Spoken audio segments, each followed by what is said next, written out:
नागपुर में पत्रकारों से बातचीत में मंत्री उदय सामंत ने कहा कि उन्होंने अजीत पवार के बयान को नहीं सुना है और सरकार की इस पर क्या राय है ये भी उन्हें नहीं पता, इसलिए सुनकर ही इस पर टिप्पणी करना उचित होगा। निधि मंजूरी पर उन्होंने स्पष्ट किया कि विकास कार्य एक सतत प्रक्रिया है और मुख्यमंत्री एकनाथ शिंदे का स्वभाव चुनाव आते ही काम देने का नहीं है। उनके कार्यकाल में पहले भी नगर विकास विभाग को बड़े पैमाने पर फंड दिया गया है। ये फंड विकास कार्यों के लिए दिया गया है, ना कि चुनावी फायदा उठाने के लिए। जरांगे मोर्चा व आरक्षण पर सामंत ने कहा कि किसी एक व्यक्ति को हमेशा खलनायक के रूप में पेश करना उचित नहीं है। मराठा समाज को न्याय देने की कोशिश शिंदे सरकार में भी हुई और 10% आरक्षण आज भी कायम है। सरकार की जिम्मेदारी है कि मराठा समाज को न्याय मिले, लेकिन ओबीसी आरक्षण को भी नुकसान न पहुंचे। उन्होंने कहा कि मंत्री पद छोड़ने के बाद कुछ समय तक सरकारी बंगला रखना संभव है, लेकिन इसके लिए दंड भरना पड़ता है। अंततः बंगला खाली करना ही पड़ता है। जैन समाज के कबूतरखाना विवाद पर सामंत ने स्पष्ट किया कि उनका भाषण हाईकोर्ट के फैसले पर था, जिसके बाद गिरगांव का कबूतरखाना बंद करना पड़ा।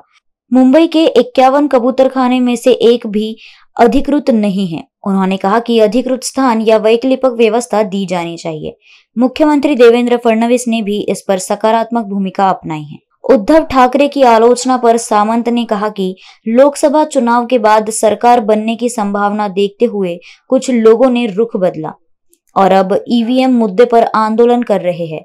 अगर चुनाव पर आपत्ति है तो सभी सांसदों को इस्तीफा देना चाहिए। स्वतंत्र वीर सावरकर व राज ठाकरे पर उन्होंने कहा कि राज ठाकरे कभी न कभी राहुल गांधी से सावरकर पर उनकी राय पूछेंगे।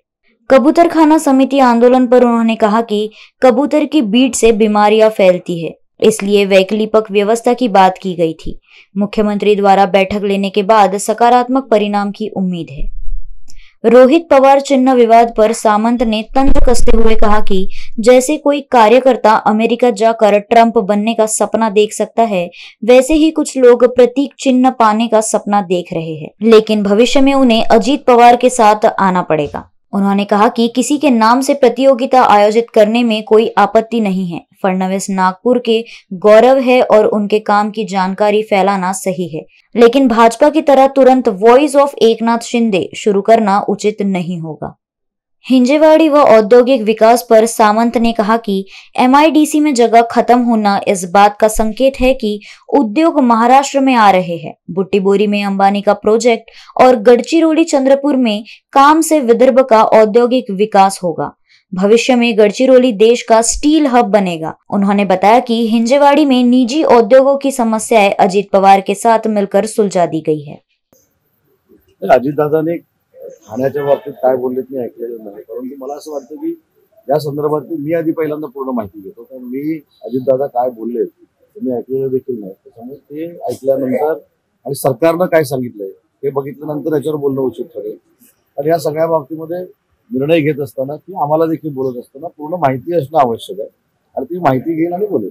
विकासाची कामं ही मला असं वाटतं की प्रोसेस आहे आणि त्याच्यासाठी निवडणूक असावी लागते। निवडणूक आल्यानंतरच विकासाची कामं दिली जातात, असा काही एकनाथ शिंदे साहेबांचा स्वभाव नाही। तुम्हाला आठवत असेल की 3 वर्ष ते स्वतः मुख्यमंत्री असताना कशा पद्धतीने महाराष्ट्रामध्ये फिरले, कशा पद्धतीने त्यांनी नगर विकासासाठी पैसा दिला। त्याच्यामुळे निवडणुका आल्या म्हणून पैसे द्यायचे ही काही प्रवृत्ती महायुतीच्या सरकारमधल्या कुठच्याच मंत्र्यांची नाही, उपमुख्यमंत्र्यांची नाही आणि स्वतः देवेंद्रजींची देखील नाही। शेवटी तहयात चालणारी विकासी प्रोसिजर आहे आणि त्याच्या माध्यमातून पैसे दिले गेले। एखाद्या व्यक्तीला कायमस्वरूपी समाजासमोर विलन ठरवणं हे देखील योग्य नाही। माननीय शिंदे साहेबांच्या नेतृत्वाखाली मराठा समाजाला ज्या आवश्यक सोयी सुविधा होत्या, आरक्षण होतं ते देण्याचा प्रयत्न झाला। त्यानंतर आजही ते 10%चं आरक्षण देवेंद्रजींच्या कार्यकाळामध्ये टिकलेलं आहे। मराठा समाजाला न्याय मिळवून देणं ही आमची सगळ्यांची जबाबदारी आहे, परंतु हे करत असताना ओबीसीचं आरक्षण कुठेही कमी होऊ नये, कुठेही त्याला धक्का लावू नये ही देखील शासनाची भूमिका आहे। त्याच्यामुळे शासनाला सगळ्या समाजाला, समाज घटकांना बरोबर घेऊन जायचं असतं। त्याच्यातनं कोणी गैरसमज करून घेऊ नये आणि कोणाला विलन ठरवू नये। काही कालावधी मंत्रिपद गेल्यानंतर तो सरकारी बंगला ठेवला तरी चालतो, परंतु त्याचे काही ड्यूज असतात ते भरावे लागतात। कदाचित त्या प्रक्रियेतला तो भाग असेल, परंतु मंत्री नसल्यामुळं किंवा अनेक दिवस झाल्यामुळे शेवटी कधी ना कधी तो सोडावा लागणार आहे. त्यामुळे ती सामान्य प्रशासनाची गोष्ट असते. त्या बाबतीत ते विभाग लक्ष घालेल आणि त्यांच्याकडनं जी काही कार्यवाही आहे ती करेल. नाही, माझं जर तुम्ही सभागृहातलं भाषण ऐकलं असेल तर त्याच्यामध्ये काही हायकोर्टाचे देखील निर्णय झालेले आहेत, काही न्यायालयाचे निकाल झालेले आहेत. आणि मी कबुतराच्या बाबतीमध्ये स्पष्ट असं म्हटलेलं आहे की गिरगावमध्ये कोर्टाचा निर्णय झाला आणि तो कबूतरखाना बंद करावा लागला. पहिली गोष्ट 51 कबूतरखाने हे मुंबईमध्ये आहेत आणि एकही अधिकृत नाही. तर त्यांना अधिकृत ठिकाण उपलब्ध करून दिलं पाहिजे, त्यांना उद्यान तयार करून दिलं पाहिजे, त्यांची पर्यायी व्यवस्था केली पाहिजे. हे माझं भाषण आहे. म्हणजे ज्यांना राजकारण करायचे त्यांना करू दे, पण याच्यावर राज्यप्रमुख देवेंद्रजी फडणवीस साहेबांनी देखील बैठक घेतलेली होती आणि त्याच्यातनं सकारात्मक भूमिका त्यांनी मांडली. खरं तर हे सगळं उशिरा सुचलेलं शानपण आहे. निवडणुका कधी झाल्या, लोकसभेच्या निवडणुका कधी झाल्या, लोकसभेच्या निवडणुका झाल्यानंतर महाराष्ट्रामध्ये सरकार आलं म्हणून अनेक लोकांनी मुख्यमंत्री पदाचे पोट शिवले. त्याच्यानंतर काही योजना आल्या, त्या योजना येत असताना एकनाथ शिंदे साहेब असतील, देवेंद्रजी असतील, अजितदादा असतील, या सगळ्यांनी मिळून त्या योजना महाराष्ट्रासाठी दिल्या. त्याच्यानंतर काही लोकांचा टांगापलटी झाला. त्याच्यानंतर 9-10 महिने गेले आणि आता ईव्हीएम आणि त्याच्यावरच्या ह्या सगळ्या भ्रष्टाचाराच्या आणि आंदोलनं सुरू झाली. महत्वाची गोष्ट अशी आहे की ज्यावेळी खासदारकीची निवडणूक झाली त्या खासदारकीच्या निवडणुकीमध्ये जे खासदार निवडून आले राहुल गांधी साहेबांसकट त्यांचा ईव्हीएम वर आक्षेप आहे.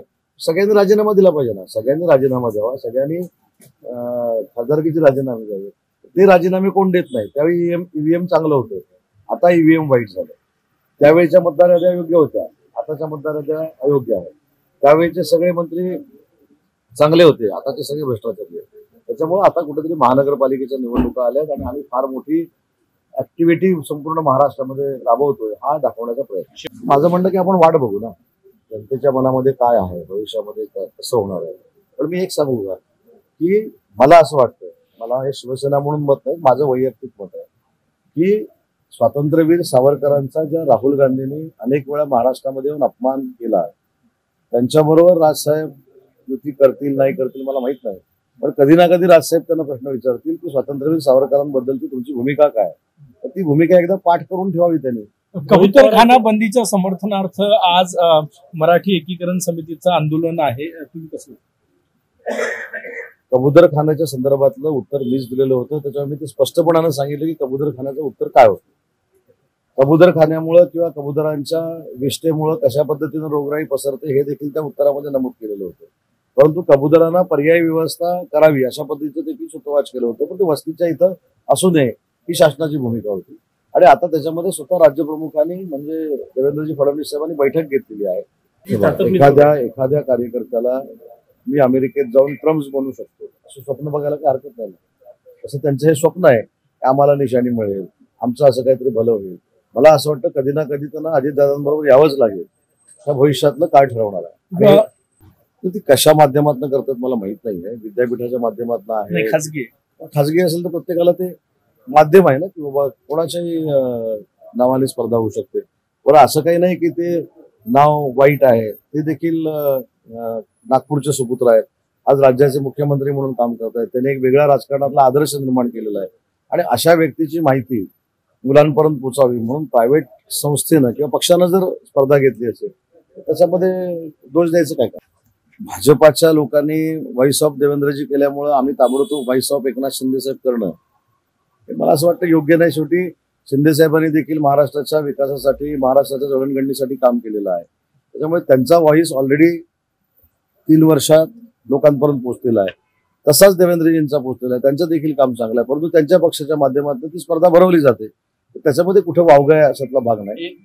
त्याचा अर्थ काय, MIDC मधली जागा शिल्लक नाही याचा अर्थ उद्योजक महाराष्ट्रामध्ये येत आहेत. त्यांच्या सोयीसाठी आम्हाला जागा उपलब्ध करणं ही जबाबदारी आहे. आता बुटीपुरीमध्ये देखील आम्ही एक्सपान्शन करतोय. तिथे फाल्कन सारखा कार्यक्रम आपला प्रोजेक्ट येतोय अंबानींचा. त्याच्यामुळं मसवडला आम्ही 3000 एकर जागा ऍक्वायर करतोय. आम्ही दिघीपोर्टच्या इथं 15,000 एकर जागा ऍक्वायर केलेली आहे. अनेक ठिकाणी लँड ऍक्विजिशनची प्रोसेस सुरू आहे. आणि जिथं जिथं इंडस्ट्रीला जागा पाहिजे तिथं तिथं इंडस्ट्रीला जागा देण्याची आमची तयारी आहे. गडचिरोलीमध्ये देखील हजारो एकर जमीन आम्ही ऍक्वायर करतोय, चंद्रपूरमध्ये करतोय. त्याच्यामुळे विदर्भाच्या औद्योगिक विकासाला प्रचंड मोठ्या पद्धतीनं चालना मिळते. गडचिरोलीमध्ये विमानतळाचा प्रश्न जो आहे तो देखील मार्गी लागतोय. आणि भविष्यामध्ये महाराष्ट्रातला नाही देशातला स्टील हब हे गडचिरोली जिल्हा नक्की बनणार आहे. अशा पद्धतीची शासनाची एकंदर भूमिका. हिंजवाडीचं काम मोकळं होत नाही. हिंजवाडीचे प्रॉब्लेम हिंजेवाडीच्या बाबतीमध्ये हिंजेवाडीमध्ये आधी पहिली गोष्ट प्रायव्हेट इंडस्ट्री आहे आणि प्रायव्हेट इंडस्ट्रीच्या ज्या काही शंका होत्या त्या मी आणि अजितदादांनी भेटून दूर केलेल्या आहेत.